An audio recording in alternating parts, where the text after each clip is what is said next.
Carson adalah pembunuhnya. Bab 542. Arila tidak membuka video yang dikirimkan, tetapi dia malah memberikan voice note kepada Ferdian. "Kak, kamu ada waktu untuk pergi minum dengan temanmu. Tapi kenapa tidak ada waktu untuk kembali sebentar ke Moonraper? Sebastian adalah anak yang baru diadopsi oleh mereka. Arila dan Carson pasti akan menjaganya seperti anak kandung sendiri. Hari di mana mereka mengasuh Sebastian, mereka pasti berharap semua keluarga yang penting dapat hadir di acara untuk mendapatkan persetujuan semua orang.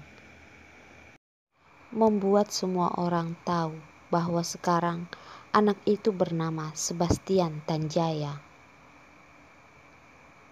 Kemarin ia sudah memberitahu Ferdian, tetapi Ferdian malah tidak hadir. Hati Arila menjadi tidak senang.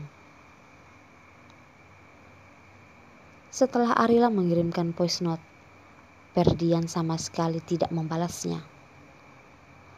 Arila menunggu cukup lama, tetapi tidak mendapatkan balasan. Akhirnya, dia membuka video yang dikirimkan oleh Ferdian.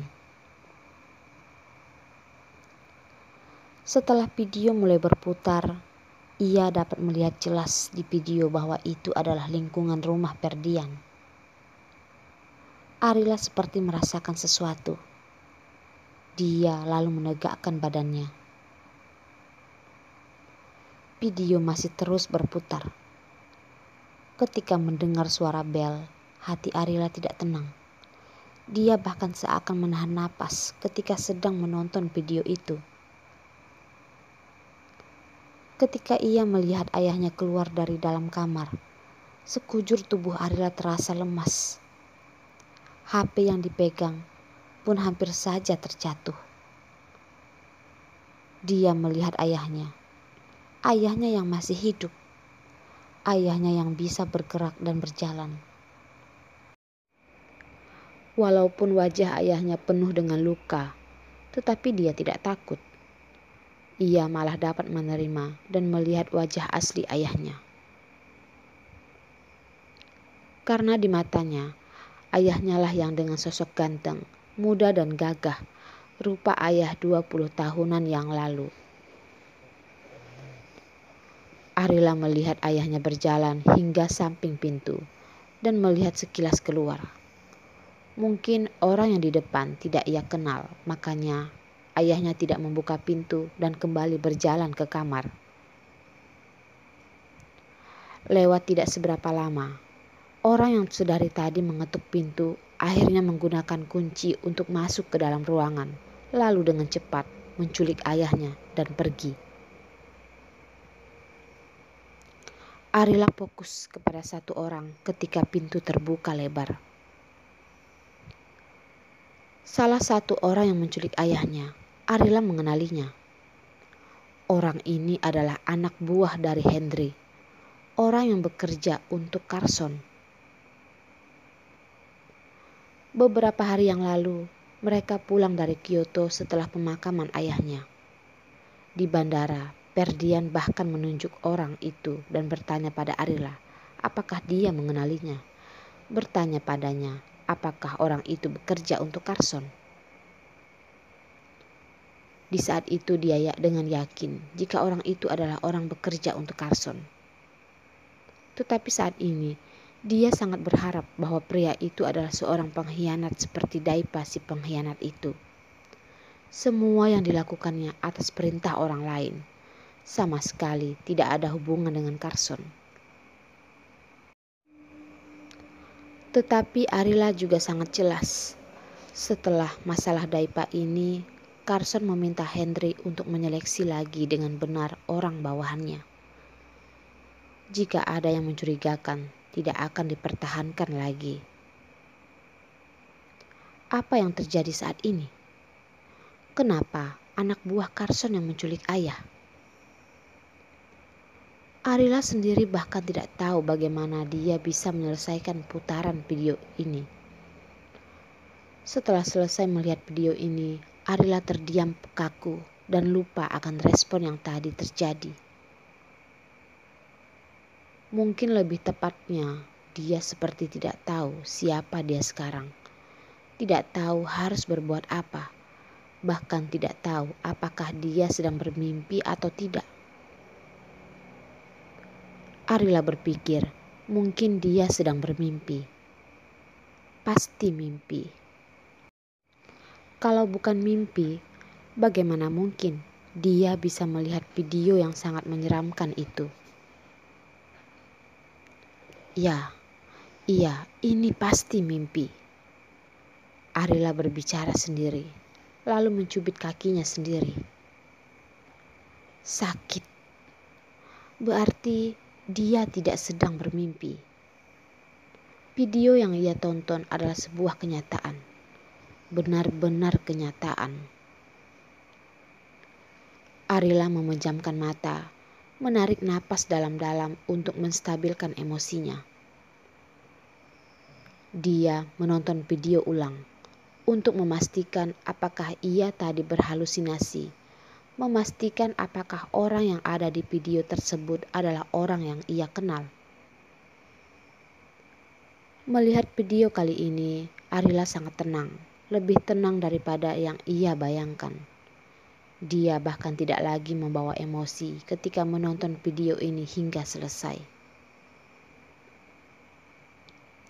Setelah melihat selesai, dia meletakkan HP di samping sofa, lalu dengan pelan memejamkan matanya. Perasaan hati dan otaknya bercampur aduk. Pembunuh di balik kematian ayahnya, apakah benar itu Carson? Tidak mungkin Carson. Tidak akan mungkin itu Carson. Arila percaya sekalipun di dunia semua orang ada kemungkinan membunuh ayahnya. Tetapi orang itu tidak mungkin Carson. Carson begitu baik padanya. Jika bisa mungkin, ia akan memberikan seluruh dunia padanya.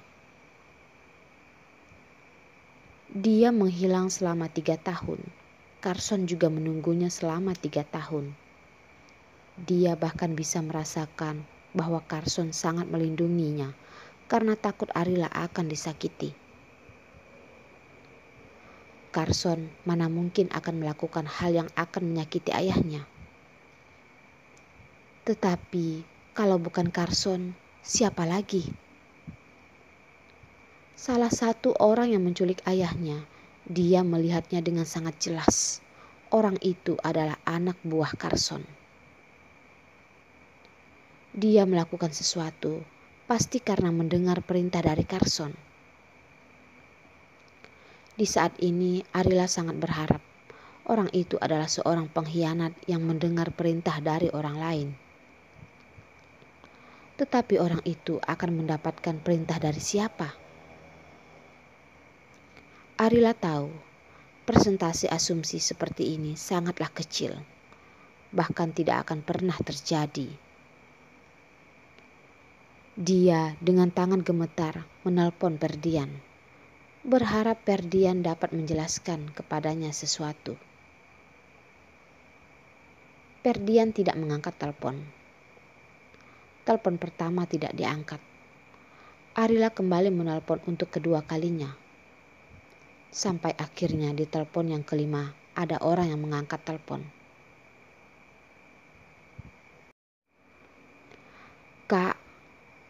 Setelah memanggil, Arila gemetaran hingga tidak sanggup untuk berbicara lagi.